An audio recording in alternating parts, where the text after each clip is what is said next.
This is a video that was also overdue. Last week, didn't upload.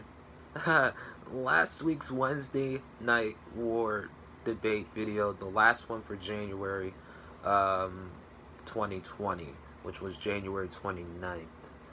NXT versus AEW Dynamite in the ratings and all the other stuff. AEW won that, but for me, I'm just going to get this out the way. NXT won in quality of the show and just how they produced the show. It was a fantastic NXT. It was a great NXT last week.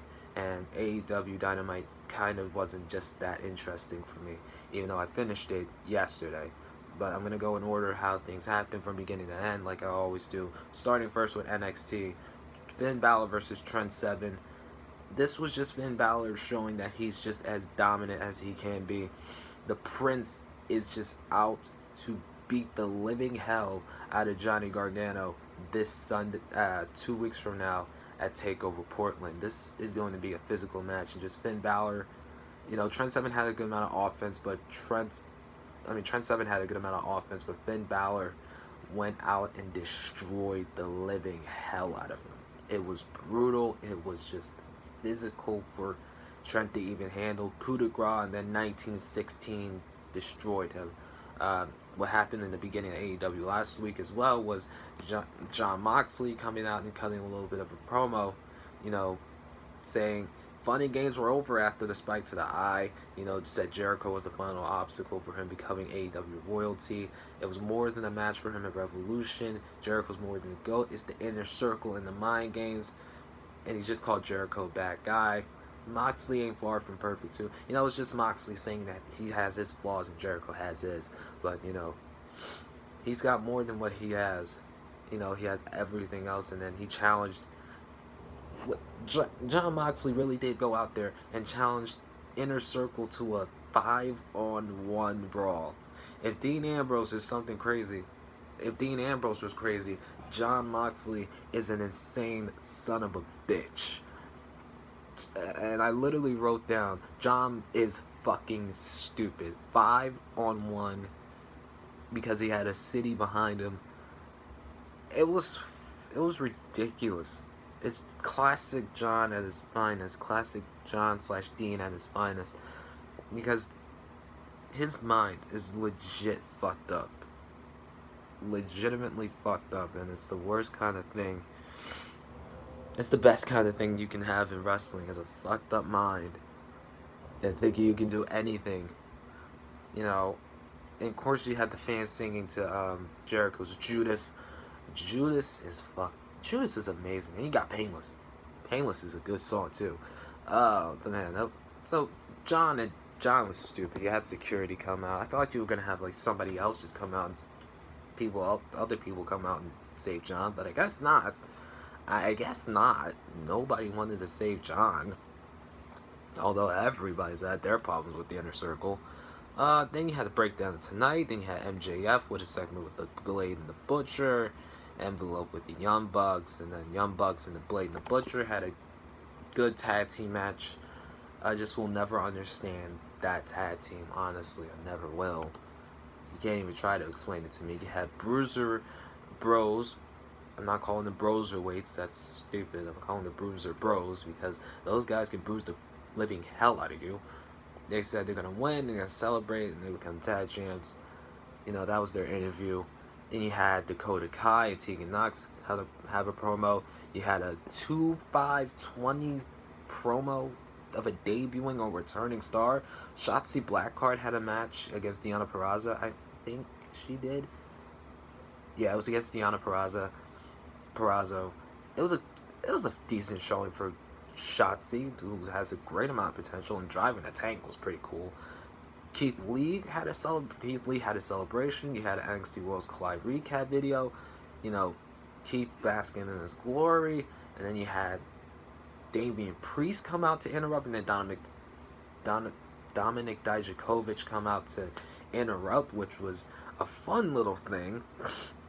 Which led to a damn good match between two big men. Just big men being big men, fighting and doing the best kind of things. It was a great match. And those two, one of them can be NXT champion. I'm not talking about the North American champion. I'm talking about the actual NXT championship. One of those two can be NXT champion one day. In my honest opinion, it can be Damian Priest, because Damian just has so much charisma and at the same time just a whole lot of just personality with him. And he's great in the ring. He's absolutely fantastic when it comes to his work. So, of course, I think Damian Priest has the more potential to be the NXT champion in the near future. Grizzly Young Veterans, they were preparing for the Dusty Classic final match. You had Tommaso Ciampa cut a promo backstage saying Goldie is coming home in Portland. But Daddy's going to make sure it does, because, Adam was going to sign a contract and everything. Now back to a little, actually, no, I'm not. I'm actually going to do it like this. In that Undisputed Era, laid out after it came from break, Undisputed Era was laid out. Tommaso Ciampa attacked Bobby, Kyle, and Roderick Strong. They were laid out on the floor with a pipe. And then Adam Cole was absolutely pissed. Of course he was, because he saw his boys get laid out. And then, Adam already signed the contract. Ciampa wants Goldie back. You got those two have a good brawl in the ring, and you have Ciampa put Adam through a table and then sign the contract with his blood. Whew, such good stuff. Tegan Knox versus Dakota Kai. It was all-out brawl. A great brawl to start the match, and then just those two competing. Those two just being good in the ring. You have those two competing again in a street fight this time at TakeOver Portland. I don't know why Candice got involved. It just was weird for me. But they're going to have another match at TakeOver. I said it should have been safe for TakeOver. That first match should have been safe for TakeOver. You had the Bruiser Bros get a recap and a warm-up as well. You had another break. You had a 2-5-20. So obviously, maybe this week we're going to see something. Or tomorrow night we're going to see something about that. And then you had Chelsea Green lose her debut match to... forgot. But why? I don't understand why Chelsea Green would lose that match, really. And then you had the Dusty Classic final, which was a really good match. It was a fantastic match. I mean, Grizzly Young Veterans get heat for being some good outside, foreign heels. They're really good. There's a reason why they were NXT Tag Team or NXT UK Tag Champs. They were fantastic. Bruiser Bros were fantastic. This was just all around amazing. Congrats to the Bruiser Bros. They won the Dusty Classic. They're the #1 contenders. That's going to be a TakeOver Portland. I should have thought they would save it for TakeOver Tampa.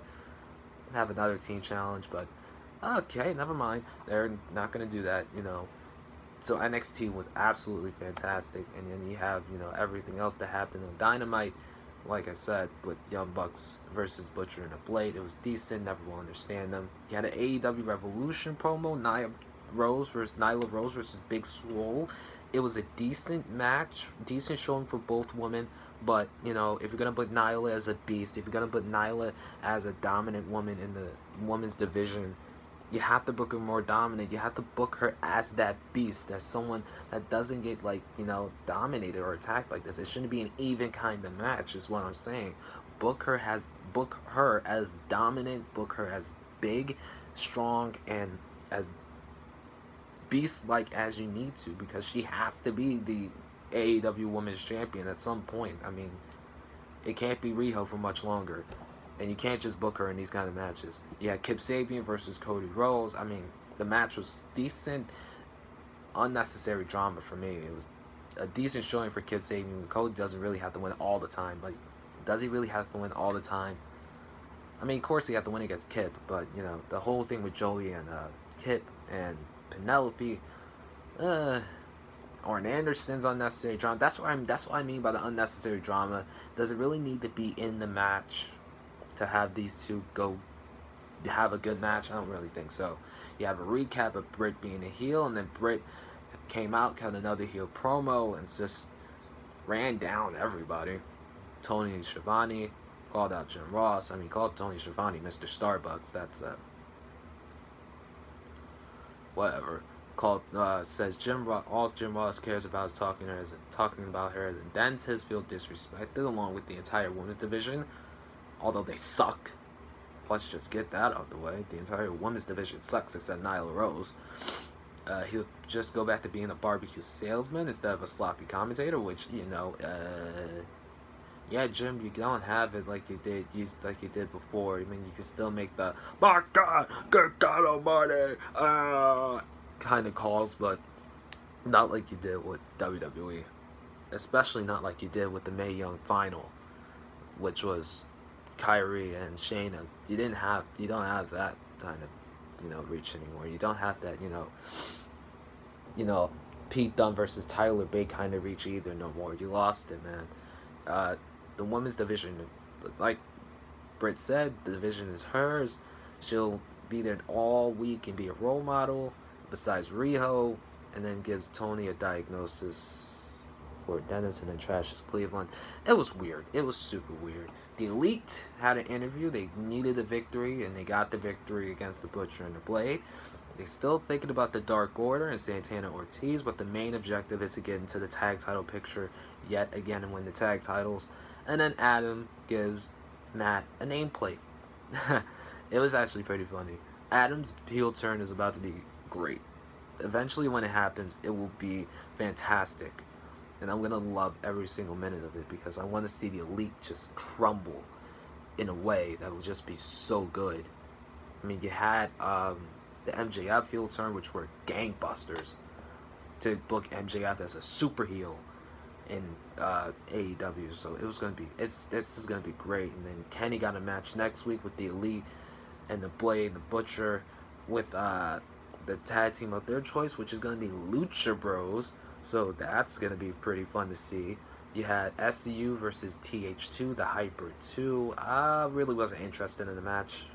Wasn't really all that interested at all. Just really didn't care. TH2 is just not as compelling, as a tag team. I mean, they're not really that interesting for me. Then you had the Dark Order. If you watch my videos, if you watch these kind of videos, you know how I feel about the Dark Order. I do not care for the Dark Order. I think the Dark Order is a terrible kind of faction to have, along with the Collective, the Nightmare Collective. Just no. And then you had Pac cut an amazing kind of promo and said, a moving vessel is not fit for AEW. What happened on the ship was unacceptable. If there's any left of Jon Moxley, he'll take him out. Kenny finally heard him, and then hates his he hates Kenny's arrogance, his brashness. His fitting him in doesn't work, and then they're gonna do things on his timetable, on his terms, and then next week he's coming for blood. So this week is gonna be pretty exciting. I'm a little bit excited to see Pac. I love Pac. He's just a bastard. That's what he is. And then the 6-man tag main event, it was really. I really don't care for Private Party. And I knew the Inner Circle was just gonna win because that tag team match was designed for them to really win, not do too much.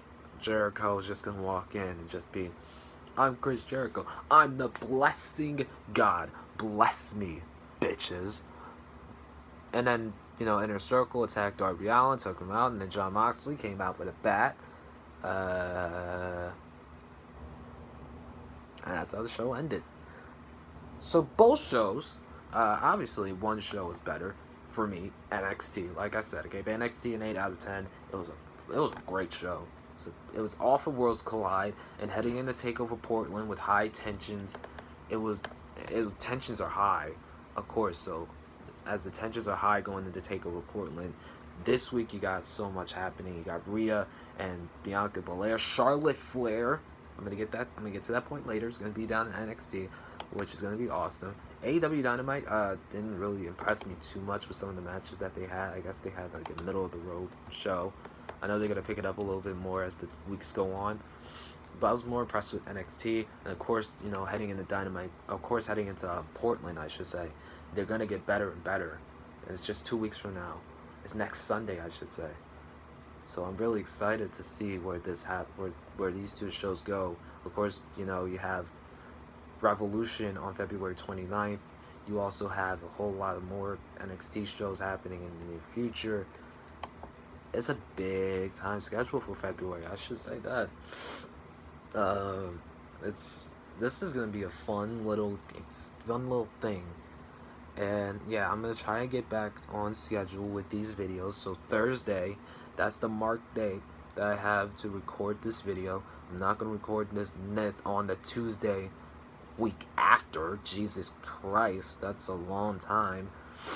But I'm gonna get these done in the right time, in the right place. I'm not slacking on these no more. These have to get done, and I need to get these done. And of course, if you guys support me through this entire thing, I really do. And like I said, I got one more video to do, which was the Monday Night Raw review from last night. Then I'll be back on schedule starting tomorrow. Actually, starting Thursday with the videos, and then I'll be finally caught up with everything. I'll be caught up with, well, actually, still, I need to watch NWA Hard Times from last week. But I'll be caught up with the videos. I'll be caught up with everything. Then I can take my time before everything else happens. So, I thank you guys so much for like trying to deal with me during these past few like days or so. I know I haven't been keeping up with it recently, but I need to do my absolute best. I need to do my absolute best to try to get better at uploading at a consistent rate, because I know I can't keep being inconsistent for too long, because then things are going to fall off and slip away. Leave a comment down below about what you thought of NXT and AEW. I said my piece. Thursday I'll say my piece again. Even if I'm tired, even if I'm exhausted, I've got to get these videos up. I got to do what I got to do to build, to grind. It's a grind. It's a grind in the end, and I can't stop a grind. I never, ever stop a grind. I keep going, and I keep going, I keep going until I permanently just say, or I just permanently fall down and I just collapse. So I'm going to get this video out as quick as I can. And then I got Monday Night Raw. Then that would be the last one for today. Then I can relax and I can watch Impact, and I can watch NWA Hard Times for this Tuesday, for tomorrow, for today, and then I can just be chill. Other than that, I'm gonna see you guys in the next video. Like, share, subscribe, comment, whatever you want to do. PayPal, that's gonna be in the description. If you want to do that, you can. It'll really make me feel a whole lot better. It'll make me feel better in a way. Thank you so much, and I'll see you guys in the next one, which is Monday Night Raw, coming soon.